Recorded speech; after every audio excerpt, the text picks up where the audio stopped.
The U.S. Africa Leaders Summit begins Tuesday through Wednesday next week with 49 African heads of state invited by U.S. President Joe Biden. The summit will focus on advancing shared priorities and strengthening Africa-U.S. partnerships on diverse areas.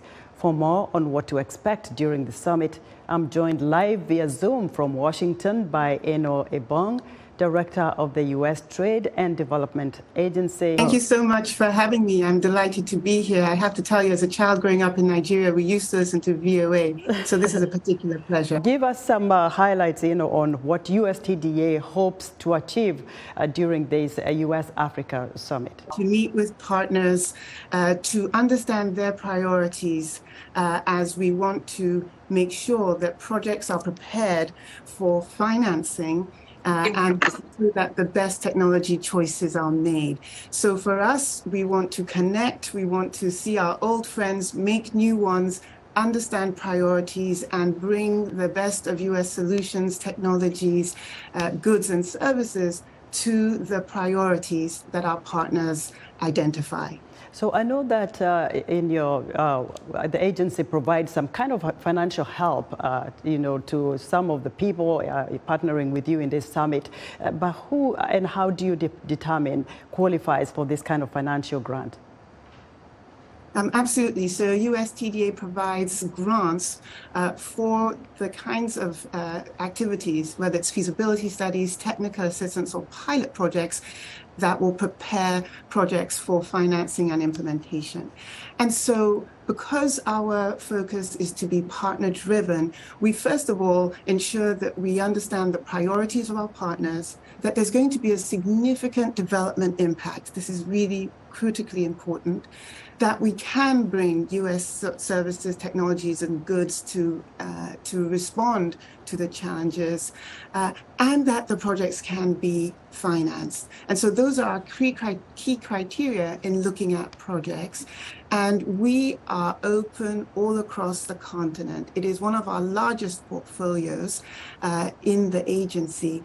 And so we are there on the ground in East, West, Southern, North Africa to make sure that we connect and see the priorities, looking at those criteria that I mentioned, and bring projects to life, to finance, and to implementation. You mentioned technology. Of course, it has become the lifeline of the youth. The youth of Africa is very big on technology. And your agency is going to have some of these meetings with the African leaders and people on the sidelines. What focus what are you looking to focus on in terms of technology? Because it's very diverse. It is, and technology is key to development. In particular, though, we're looking at digital infrastructure and connectivity, because I think this is going to be key in a region of the fastest growing populations of the largest free trade area, and an area where it is increasingly key in all of the challenges that we face in the world. So we will be looking at how to enhance connectivity, whether that's through cables, broadband networks, how to make sure that there's access to connectivity, rural access, urban access, how to make sure that regionally there's connectivity. And then I think it's important for us to look at the cross-cutting effect of technology and digital technology. So in healthcare infrastructure, what role can technology play, perhaps in mobile health, for example?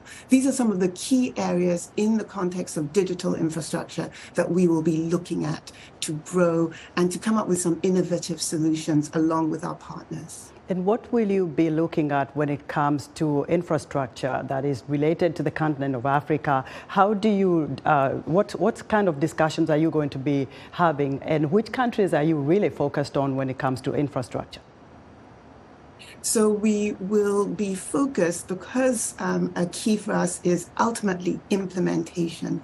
We're going to be focused on financing for infrastructure. How do we make sure that we are preparing projects along with our partners that can be financed? And it means talking to a cross-section of stakeholders, those who are developing projects and those who are financing them, and making sure that we're doing all that we can in the preparation of these projects to make sure the two meet, and that projects are financed, implemented, and sustained over time.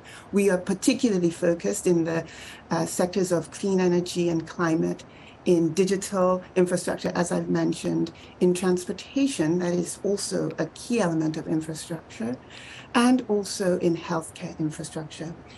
Because I think that these are going to be key in increasing trade and investment that is both ways, and that stands to increase jobs and sustainable and inclusive growth on both sides of the Atlantic.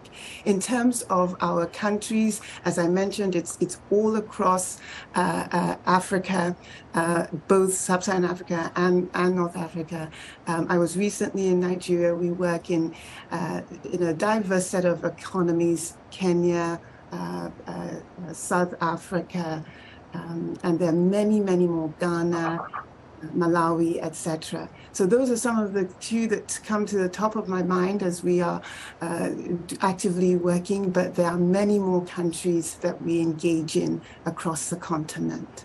I like the tie that you mentioned at the beginning with Nigeria, meaning you know and understand the continent well. Briefly, can you tell us what's the diaspora's contribution, because it's the bridge between the continent and the U.S. in this summit? Absolutely. Absolutely. The diaspora brings so much in terms of expertise. I'll just give you one example because often it's helpful from our perspective. We recently in Nigeria signed key healthcare infrastructure projects ranging from mobile technology, ranging from sort of building facilities, and then also looking at cancer treatment. The majority of those projects were brought forward by diaspora companies who know the landscape, who have the expertise, and who, as you pointed out, very much bridge and bring that unique understanding. That is the difference in many cases, in the success of a project. Right. Thank you so much, Enoh. Enoh Ebong is the director of the U.S. Trade and Development Agency.